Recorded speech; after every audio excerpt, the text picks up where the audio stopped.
So just think, 40 years ago, all of this were just fields. Yeah. And I kind of, being here in this tranquil place, it's like the smell of the flowers, the wind chimes, it is zen-like. Gorgeous, It's isn't very it? peaceful. Now that is some bandstand. Oh, yeah. How about having one of those in your garden? I love it. Come out here and have the coffee every day. Yep. Another beverage in the evening. And the smell of the roses. Oh, yeah.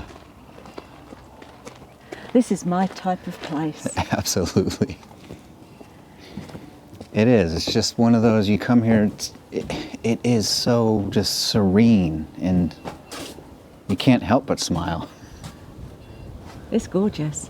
So there's just over 8 acres of nursery, and you can just walk around it, and then there's about 21 acres further up the road that isn't open to the public, and that's where they grow all of their produce. Definitely worth having a little walk around though. Oh, for sure.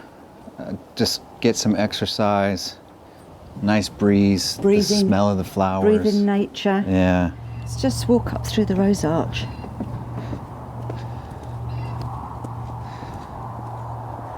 Oh look, bunny rabbits. Okay. Do you know why they're called bunny rabbits? They don't look like bunnies to me. They're called bunny rabbits or snapdragons, but their real name is Antirrhinum. I used to have them in my garden in England.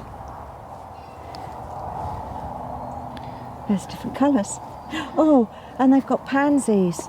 Oh, and look at these. These are violas, like baby pansies. Yeah. Aren't they gorgeous? Bunch of pansies.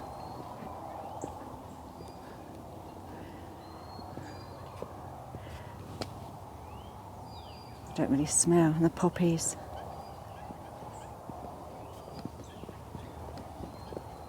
Oh wow, look at this old house. Beautiful.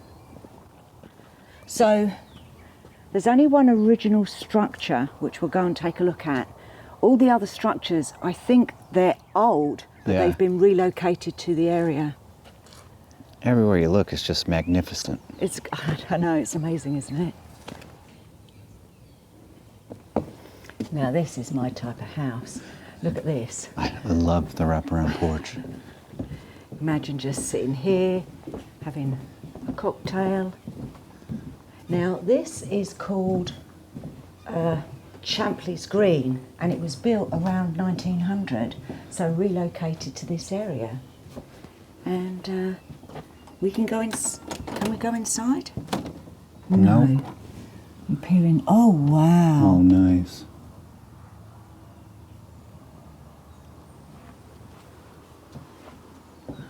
And this garden.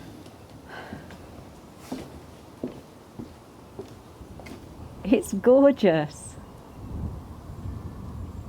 It's a quaint little church. It is. So I wonder where this church came from. Because obviously they relocated it to this Right. property. Oh, and at the stained glass right there on the top. Even the doors, I like it's just the narrow but tall doors. Oh. Bird's nest. Open? No. Nope. That's a shame. See if we can peek in the window. Oh. Yeah, we'll have a walk around.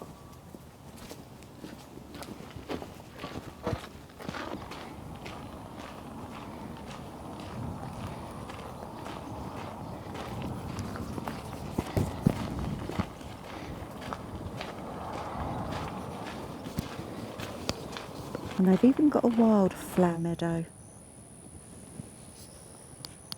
Be quiet. Try to sneak up on Andrea while she's filming.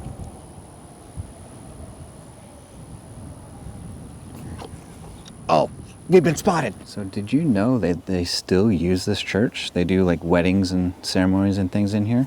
Yes, I did. And apparently they also open it up for special holiday festivity. I can't say that word.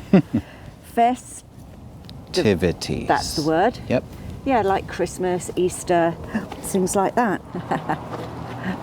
They've got a funky cemetery right by the church. Rest in pieces. Cracked up.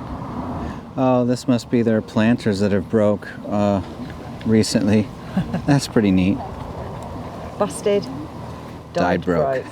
Now, when I first saw this, I actually thought it was their animal cemetery because they've got so many cats roaming around and little cat houses everywhere. Yeah. That's what I thought this was, but fun. So this is a Victorian style potting shed. Isn't it great? Oh, this is good. Oh, I'd love one of these in my garden, if we had a garden. Yeah.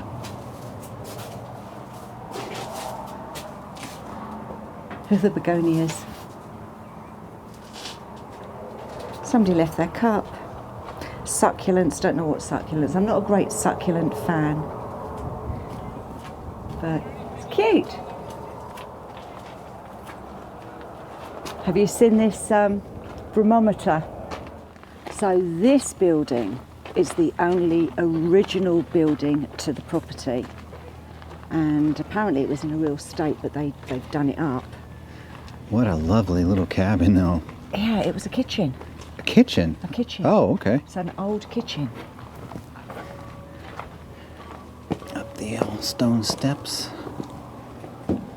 But again, lovely little porch. Oh.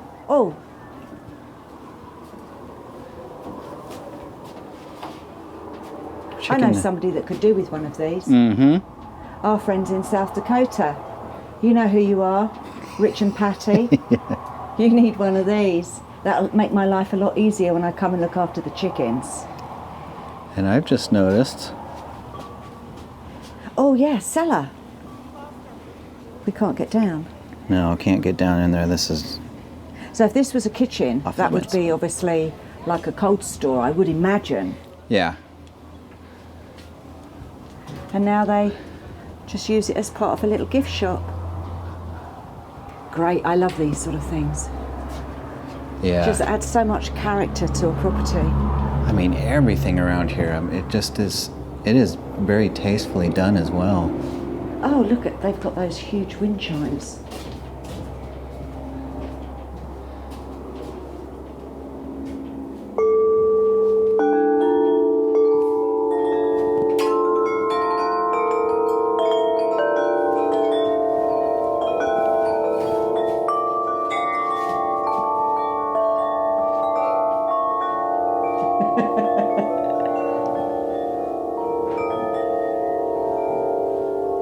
Music of the spheres. Isn't this lovely? I could just imagine sitting out here. The only thing that spoils it is the traffic noise, Yeah. but all the plants make up for it. So this actually is original to the property, but it's been moved. This is the old corn crib where they used to store corn.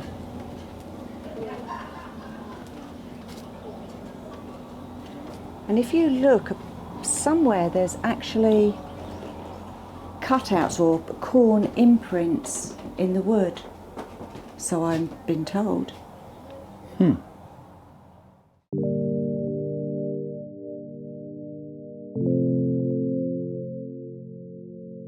So this is Baylor on the Hill. So there were 3 dormitories here, or was it the whole school? The original university was established in 1945 and all the occupants were here. So there were several buildings. Yeah. But in 1851, they decided to separate the boys and the girls.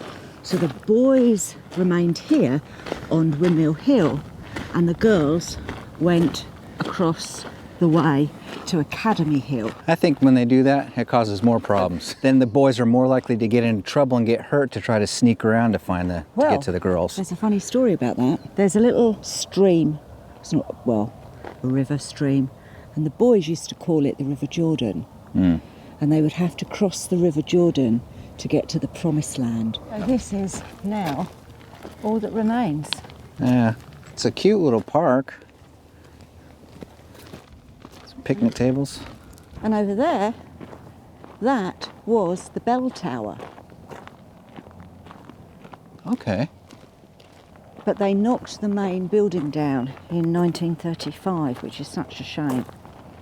Yeah, I know that's, which is something else that we always say. It's like those old buildings, they don't make them like that anymore. And people leave them abandoned and they go into disrepair, and it's such a shame that they can't be refurbished, or somebody did buy it to just kind of keep it up a bit so that it's still standing. Well, there's a quarry nearby, and that's where they quarried all the stone to build the buildings. Yeah, but it is still a pretty impressive. It reminds me of a head frame of all the mines that we've been to. But It kind of does. it's cool to see this stuff. And like I said, it's a shame that the buildings weren't able to be salvaged. But So this was an additional building, and I think this was built in 1859. And this is Houston Hall.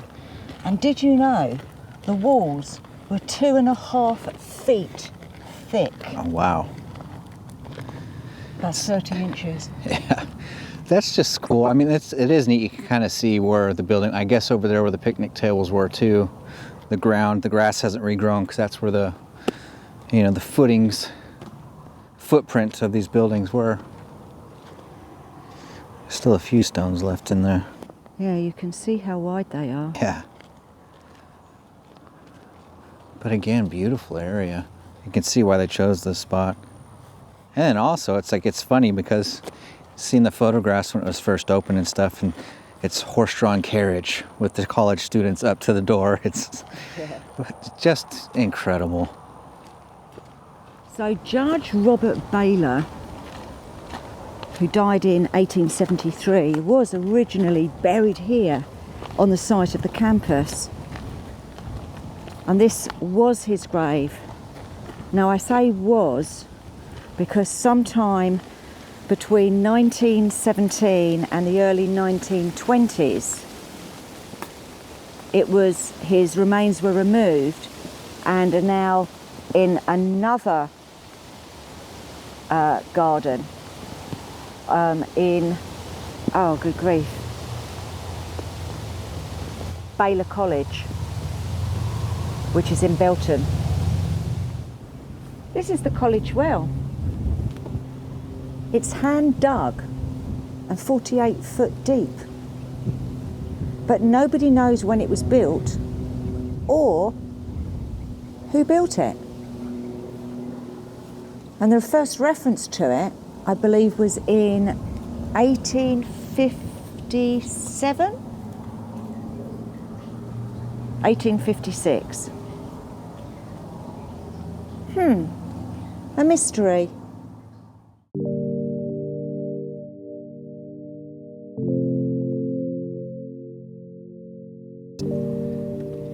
So this is the Robertson's house. It was built in 1846 as a 2-story structure.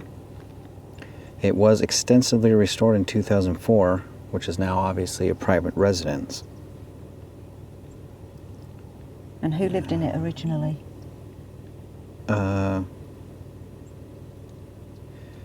Jerome B. Robertson, which was a general in the Confederate Army.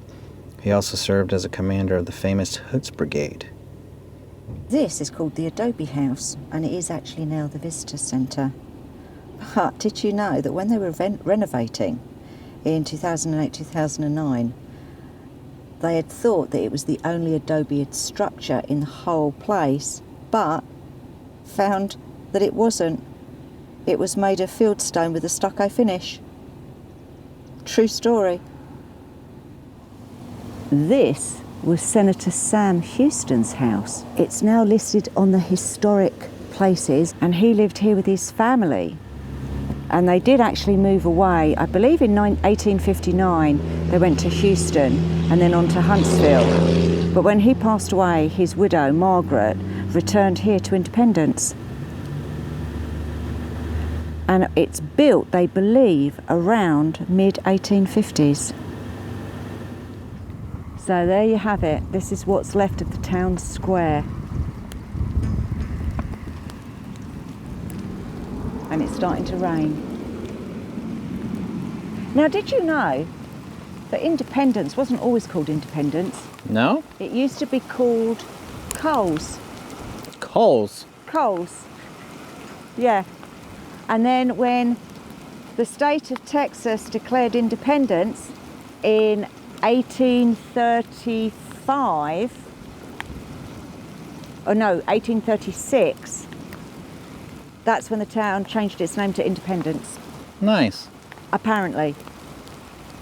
Or so legend has it. This was the store, the general store, and it was built in 1939 by Walter C. Lookemeyer, and he used the stones from Baylor Male campus, and it has been in continuous use as a grocery store and petrol station and a community hub. That's pretty neat. It's a nice piece of Americana. Yeah. Small town. Look at this mural, I can never say that word, they kind of look like pioneers, don't they? The Woodrich. Wadrich. Sorry. Woodrich. I don't know how you pronounce them, because a lot of them also were German. Yeah. And I can never pronounce the German words. But I wonder, so what is this? I wonder how old it is. A cowboy mural right there. Yeah. Woodrich Independence Art Studio. Still has a flag flying. What a quaint old building. Actually, it's pretty good. Pretty good. It's pretty big. I'm so tired walking around all day. Can't get my words out. So this is a cotton gin. And this was where the farmers brought their cotton to be processed. So all the little foundations in the buildings were all a part of this little cotton gin.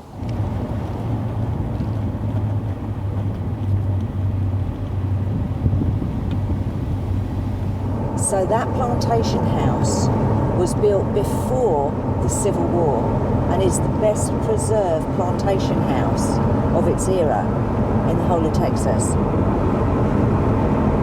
But it's private property.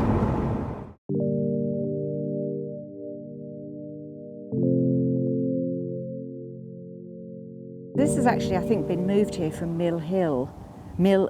Mound Hill, that's right. But they believe that it was built in 1891. And it's just a one-room schoolhouse. Don't think we can get in, I'll have a look.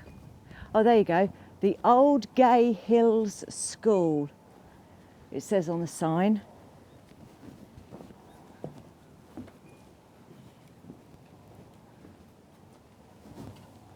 Oh, it's fully furnished inside.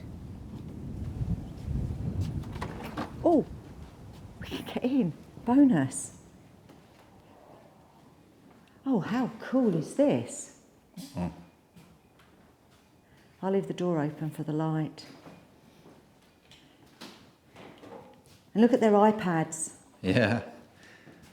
I say reminiscent of Fort Totten and DeSmet, Laura Ingalls.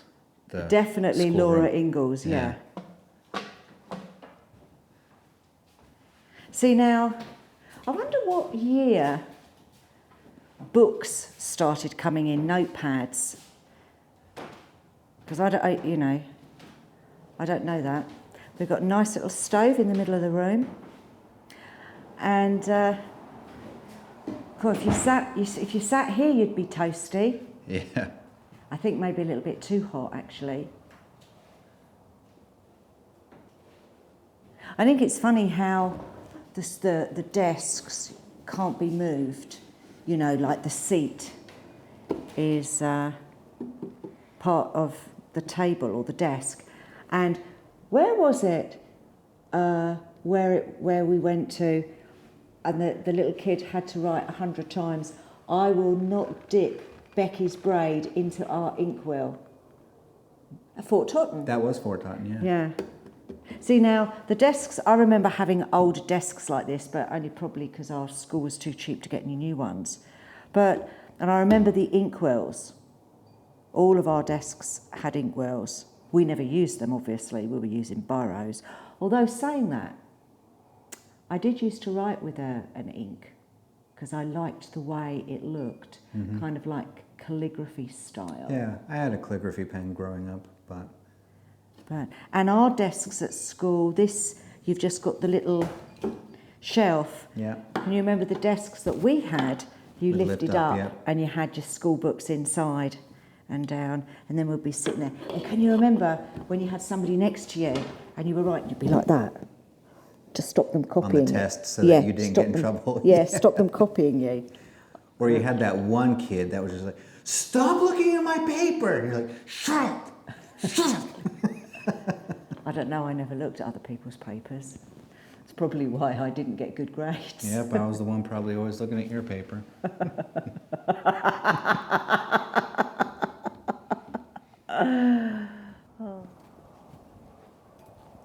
So built 1820, circa. Now I've just peeked in the window and it's all fully furnished, so I'm wondering whether or not we can get in. I doubt we'll be able to get in this door. No. What a shame, because it's all fully furnished. I don't know whether or not the camera will pick up that. Not in this window, the dirt. Now we've got a double bed with a cot by the side, a baby crib, an old gown with a pinafore, some flour, bag of flour or sack of flour. What's in this one? Kitchen table, or sorry, dining room table. Looks like a little kitchen stove area in the back. What a shame we couldn't get in. So remember I said that the Houstons lived in that beautiful Greek-style house? Well, in actual fact, Sam Houston didn't. This across here was their original homestead. They owned several properties. Now, when Mrs. Houston returned after her husband's death, that's when she moved and lived in the town square in that beautiful house. You might recognize this style of building. We saw several of them when we were doing the LBJ, like what do they call them, the dog trot? Dog trot, yeah, because you've got a room either side, and in the middle is a cool spot so the wind would come through, and this would be where they would gather. And locked up tight. Yeah, dog trot house.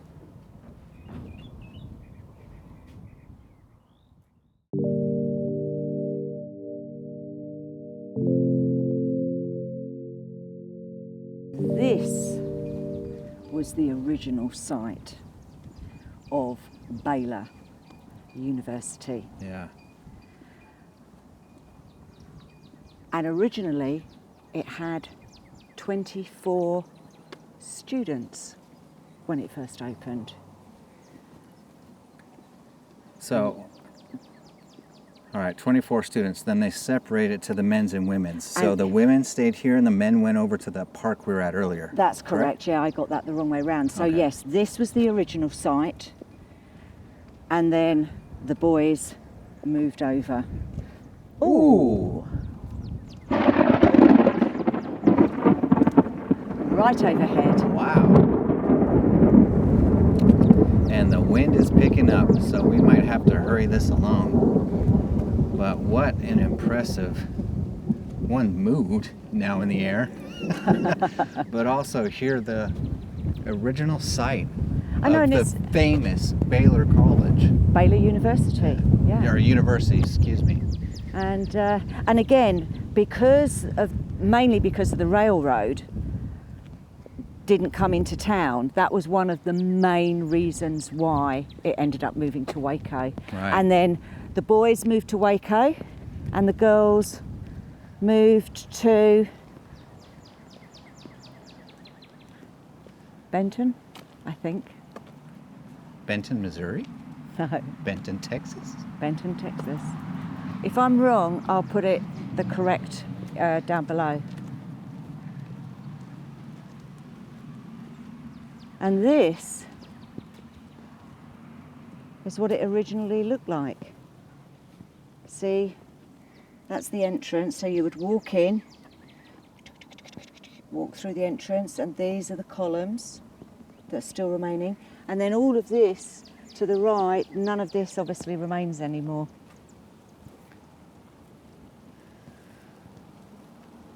Man, think about before the students that walked up this path Yeah. through these doors to their university and what they went along to become in life, you know? It's kind of intriguing. It's pretty impressive. What And a then view. they would go up here.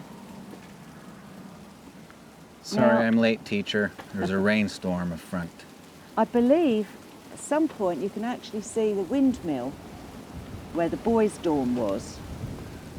Because, as I said earlier, the boys would come across the River Jordan Well, the boys' dorm's back that direction. to the Promised Land. Should be able to see it. At least that's what I read. I can see the Can you see? the church. Oh, so the church the- is where the flowers are. Yeah. Okay, so just you- behind these trees. Look at these trees, aren't they amazing? Amazing. And they would have been around when these kids went to this university, I would imagine.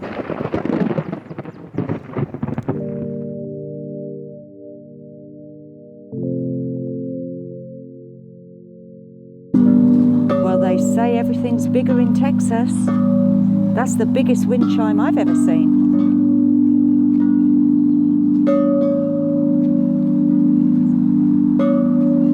Oh, Love these big chairs. what does this remind you of? Have a seat. Can you get up? Yes. Look at that. Hey, look, I'm 5'3.5", and that half an inch is very important, but I can make it. Now, are we going to be able to get back out? I probably won't be able to get back out though. Can we have a chair like this? Actually, I wouldn't want a chair like this. Well, it needs to be a little bit longer, then that'd be comfortable for the feet.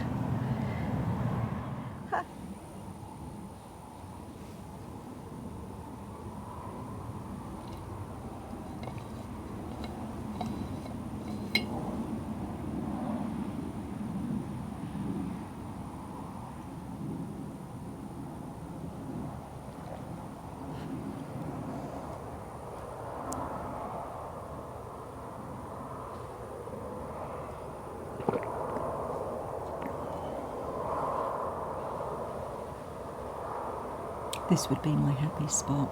Absolutely.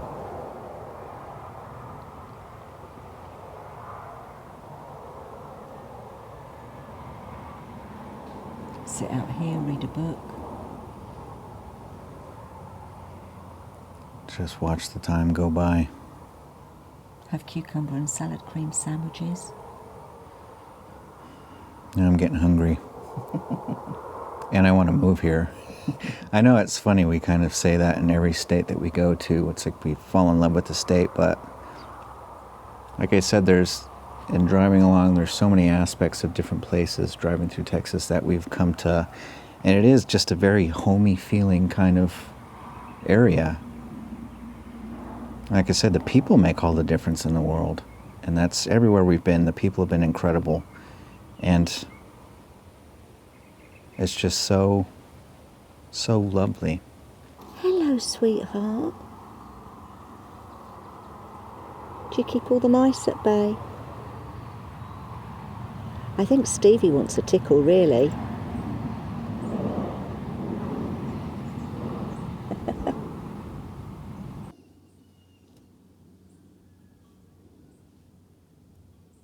I bet this is the life, isn't it? You got the run in the garden, keep the rodents down, people come over, give you a tickle. She's a sweetheart. I wonder if she lives in that cat house over there. Yeah.